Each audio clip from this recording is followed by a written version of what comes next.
Tonight we begin with a development that Russian naval commanders had feared, dismissed, and desperately tried to prevent. A strike that unfolded not over weeks of planning visible to satellite imagery, but in mere hours under the cover of darkness. Hours that rewrote the balance of power in the Black Sea.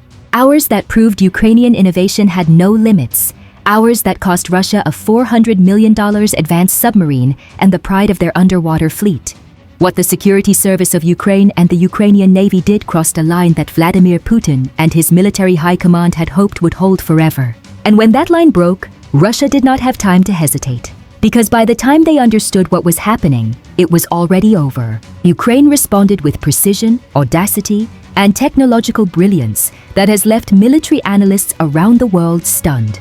The Sea Baby drones, once dismissed by Russian propagandists as toys, have now sunk what Moscow considered unsinkable. Tonight, we break down exactly how Ukraine pulled off one of the most remarkable naval operations of the 21st century. For months now, there had been whispers, not from official Ukrainian military channels, not from government press releases, just whispers, that Kyiv was preparing something unprecedented against Russia's Black Sea fleet. Ukraine has been aggressive in targeting Russian naval assets, yes, but they have been methodical in their aggression. Their moves have followed a certain logic, a pattern, almost a rhythm.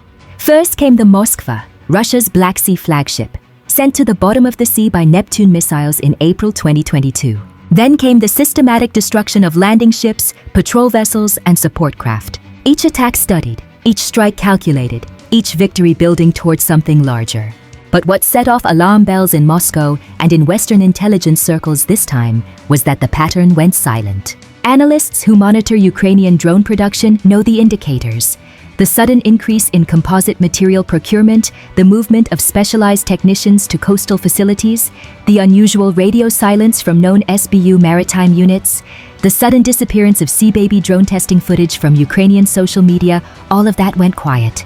And whenever Ukraine's naval drone program goes quiet, it means something is about to get very, very loud.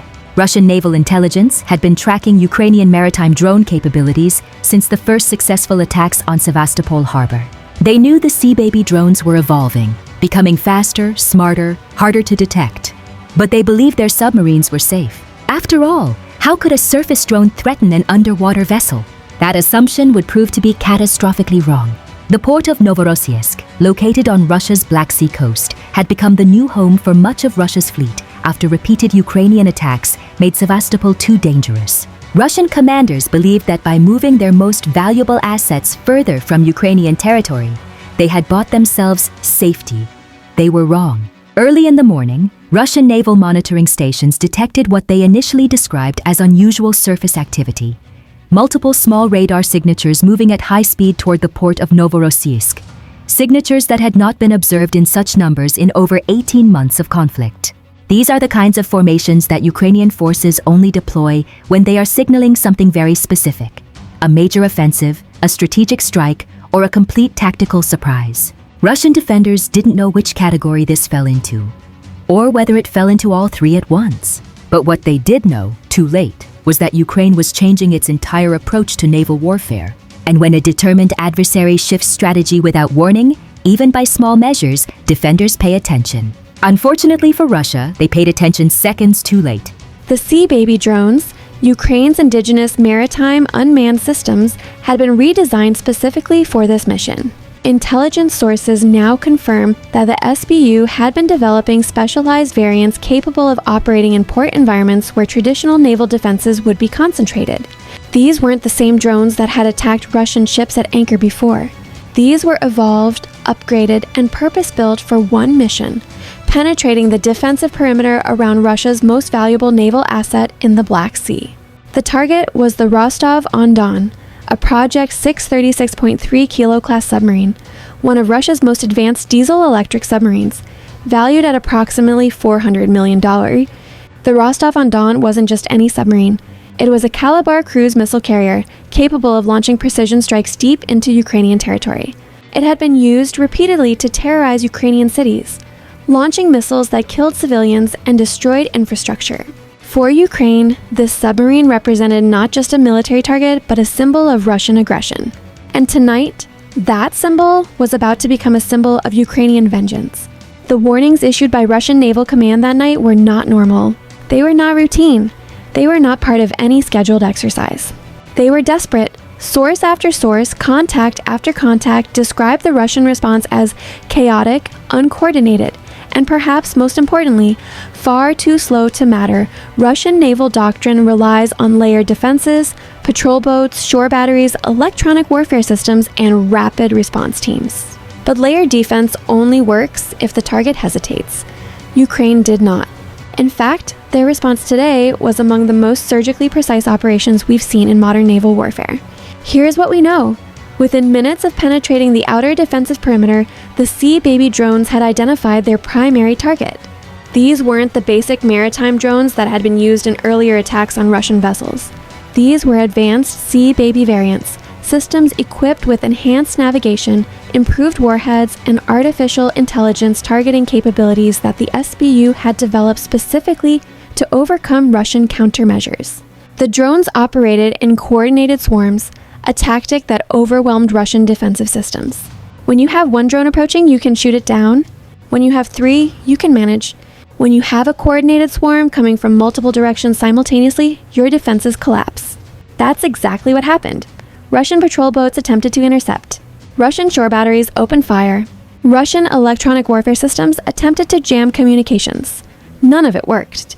The Sea Baby drones had been programmed with autonomous navigation. They didn't need constant communication with their operators. They knew their target, they knew their mission, and they executed it flawlessly. Tonight, Ukrainian military sources confirmed that the SBU and Ukrainian Navy launched a coordinated naval drone operation targeting the port of Novorossiysk, including the Rostov-on-Don submarine that had recently been moved to the port for what analysts believe was scheduled maintenance and resupply. Ukraine struck before Russia could complete those repairs. They hit the submarine itself. They hit the dock facilities supporting it. They hit auxiliary vessels that were likely preparing to escort the submarine back to active patrol. In other words, Ukraine targeted not just the submarine, but the entire support infrastructure that would have returned it to combat operations. The warheads that would have made it operational against Ukrainian cities. The fuel that would have powered its engines. The crew facilities that would have sustained its sailors. This is what made Ukrainian military planners' approach so effective. Russia's positioning of the submarine wasn't just symbolic, it was operational. It represented the kind of asset that could launch dozens of cruise missiles if left unchecked. And Ukraine, understanding that fully, responded with devastating force. Not recklessly, not impulsively, but strategically. They didn't waste drones on peripheral targets. They didn't scatter their resources across multiple ports. They concentrated everything on Novorossiysk. They hit the primary target. They hit the support infrastructure, and they recorded everything. Ukrainian military channels released footage showing the approach of the drones, the impact on the submarine, and the resulting explosions that lit up the night sky over the port. The Rostov-on-Don, a submarine that had survived previous attacks that Russian commanders believed was safely hidden from Ukrainian reach, was struck multiple times. Reports indicate the submarine suffered catastrophic damage. Russian authorities initially attempted to downplay the attack, claiming all drones had been intercepted. But satellite imagery told a different story. Commercial satellites passing over Novorossiysk in the hours after the attack showed clear evidence of destruction, smoke rising from the port, emergency response vehicles clustered around the submarine berth, and the unmistakable signs of a vessel that would never sail again. And here's where the story becomes even more significant. Western intelligence analysts now believe that Russia's decision to concentrate naval assets in Novorossiysk was designed to test the range and capability of Ukrainian maritime drones after months of relative quiet. Russia wanted to see whether Ukraine would accept the new status quo. Valuable targets moved beyond what Moscow believed was drone range. But instead, the opposite happened. Ukraine didn't accept the new reality, they changed it. They demonstrated reach that was so unexpected, so technically impressive, that even Russian naval commanders noticed. You don't get the Kremlin's attention easily. But tonight, Ukraine did. Military analysts speaking with Western media under anonymity described Russia's failed defense as systemic collapse, a complete breakdown of the layered approach that was supposed to protect high-value assets. But Ukraine proved tonight that they remain both capable and unpredictable. Their Sea Baby drones were not only effective, they were deployed so precisely that Russian defenses never had a chance to coordinate a response. That coordination matters because it shows how far Ukrainian technology has advanced. It shows that Ukraine is not simply defending. They are innovating, they are attacking. They are winning the technology race in the Black Sea. The SBU, Ukraine's security service, has emerged as a leading developer of maritime drone technology. What began as improvised weapons mounted on recreational watercraft has evolved into sophisticated military systems that rival anything produced by major defense contractors. This wasn't supposed to be possible. A country fighting for its survival under constant attack with limited resources, that country wasn't supposed to be able to develop advanced naval weapons that could threaten a nuclear-powered submarine fleet. But Ukraine did it anyway. As reports continued coming in throughout the night and following day, we learned more about the scale of Ukraine's response. Ukrainian naval drones carried out attacks across multiple sectors of the port, forcing Russian defenders to divide their attention and resources.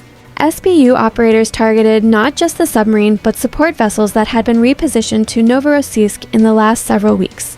Ukrainian cyber units operating in coordination with the drone strike reportedly disrupted Russian communications networks used by the Black Sea Fleet to coordinate defenses. This wasn't just a drone attack. This wasn't just a lucky strike. This was integrated warfare.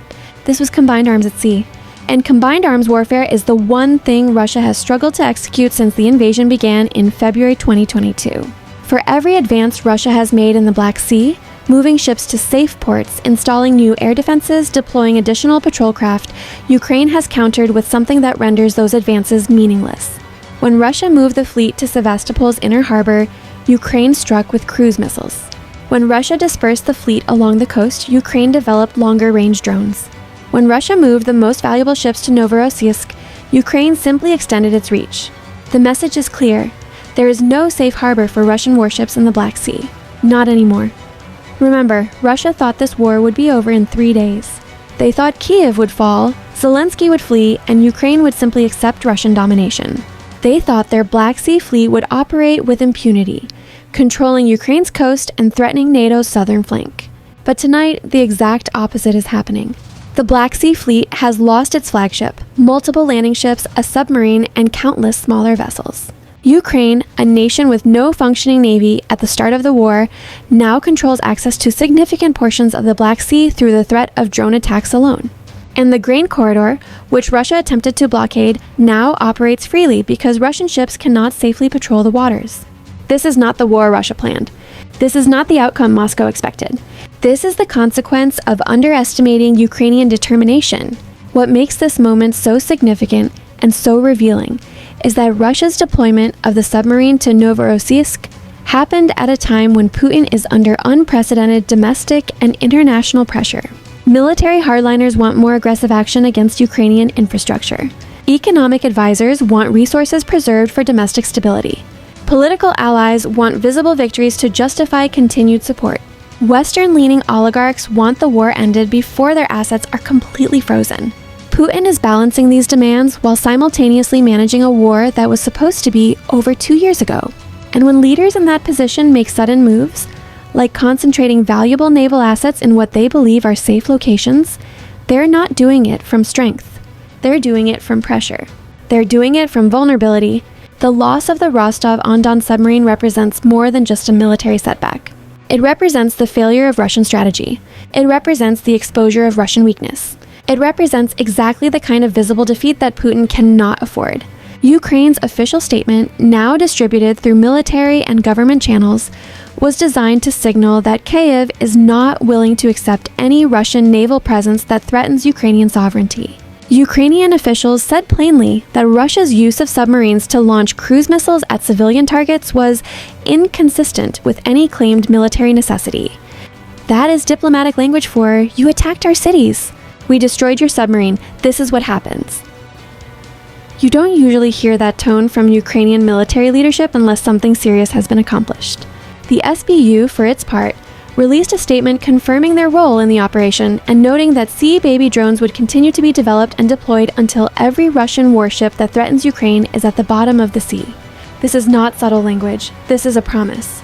And based on tonight's results, it's a promise Ukraine has the capability to keep. Meanwhile, Ukraine's President Volodymyr Zelensky addressed the nation in a brief, powerful statement tonight. He said, Our warriors continue to prove that the sea belongs to those who fight for freedom, not those who bring terror. He said, "Every missile Russia launches from the sea will be answered. Every ship that threatens our people will be found." And he said, "The Black Sea Fleet is learning a lesson that Russian generals should have learned long ago. Ukrainian courage has no limits." These are not rhetorical flourishes. These are statements from a nation that understands just how high the stakes have become. For Ukraine, the war at sea is not separate from the war on land. Every submarine destroyed is one less platform for cruise missiles. Every ship sunk is one less threat to Ukrainian ports. Every Russian naval defeat brings Ukraine closer to victory. Here's what makes the situation even more concerning for Moscow. Ukraine's latest strike wasn't isolated. Along with the submarine attack, Ukrainian ground forces also launched successful operations against Russian positions in the east. Ukrainian air defenses intercepted another wave of Russian drone and missile attacks, destroying dozens of incoming weapons. Ukrainian intelligence operations reportedly disrupted Russian command and control networks along multiple sections of the front line. All of this happened within the same 24-hour period. When Ukraine moves multiple pieces at once, it means something larger is underway. This isn't desperation, this is coordination. This is strategy. This is a military that has learned to fight and win against a numerically superior foe. Military analysts are now considering several possibilities. One is that Ukraine is preparing for a major new offensive against Russian positions in Crimea, using naval drone dominance to isolate the peninsula. Another is that Ukraine is attempting to force Russia to withdraw remaining naval assets entirely from the Black Sea, opening the door to unrestricted grain exports and potential amphibious operations. A third possibility, the one worrying Russian commanders the most, is that Ukraine is systematically eliminating every platform capable of launching cruise missiles, reducing Russia's ability to terrorize Ukrainian cities. But today, Ukraine took one of Russia's most valuable cards off the table. They didn't negotiate, they didn't wait. They didn't hope Russia would behave better. They destroyed the threat. This is the Ukrainian way of war. It is direct, it is effective. It is terrifying to those who underestimate Ukrainian determination. What we're watching now is a test of resolve. Russia wants to see whether it can absorb these losses and continue threatening Ukraine from the sea. Ukraine wants to show that no Russian naval asset is beyond reach. NATO wants to prevent escalation that could draw the alliance into direct conflict. And the global community wants to prevent the war from spreading beyond Ukraine's borders. Each of these interests is now in tension. Each of these actors is watching what happens next. And each of these outcomes depends on decisions that will be made in the coming days and weeks. The destruction of the Rostov-on-Don changes the calculation. Russia must now decide whether to continue exposing valuable naval assets to Ukrainian attack or withdraw what remains of the fleet to ports beyond drone range. Neither option is good for Moscow. Both options represent defeat. Tonight, we've heard from Western intelligence sources who are now monitoring Russian fleet movements throughout the Black Sea. They say Russia is urgently reassessing the vulnerability of all remaining surface ships and submarines in the region. They say Russian Naval Command is in crisis mode, unable to explain to Kremlin leadership how a $400 million submarine was destroyed by drones that cost a fraction of that amount. And they say Russia's decision to concentrate assets in Novorossiysk is likely to be reversed, a tacit admission that Ukrainian capabilities now exceed Russian defenses. But Ukraine is not resting on this victory. In fact, Ukrainian military sources indicate that production of Sea Baby drones is accelerating. Their response today, precise, coordinated, and devastating, sent a message to Russia that the Black Sea is no longer a Russian lake. And it sent a message to NATO and Western allies that Ukrainian innovation deserves continued support. Every dollar invested in Ukrainian drone development pays dividends. Tonight was proof. As the hours go on, we expect more details to emerge about what exactly Russia hoped to protect by moving the submarine to Novorossiysk. But what we do know is that Ukraine's operation was timely. It removed a major threat to Ukrainian cities and civilians. It demonstrated capabilities that will shape Black Sea dynamics for months to come. And it proved once again that Ukrainian forces can strike targets that Russia believes are beyond reach. What happens next will depend on what Russia does in the next few weeks. If they withdraw remaining naval assets from the Black Sea entirely, this moment will be remembered as the turning point in the naval war. If they attempt to reinforce their positions and continue operations, Ukraine has already shown they are ready. They have the technology, they have the tactics, they have the will, and they have shown they are ready to respond to any Russian threat with overwhelming capability. And tonight, for the first time since the invasion began, Russian naval planners appear to be genuinely frightened. The Kremlin is quiet, too quiet. And when Moscow is quiet after a defeat of this magnitude, it means they are thinking. It means they are choosing their next move carefully. Because tonight, Russia learned something they should have learned long ago. The Black Sea Fleet is not invincible. Ukrainian drones can reach any port in the Black Sea. And every Russian ship is now a target. This story is far from over. But tonight, one thing is clear. Ukraine's Navy, built from nothing but determination and innovation, has become the dominant force in the Black Sea. The $400 million submarine that was supposed to terrorize Ukrainian cities is now wreckage at the bottom of Novorossiysk harbor. And the Sea Baby drones that did this are already preparing for their next mission. And we will be here, watching every detail as the next phase of this remarkable naval war unfolds.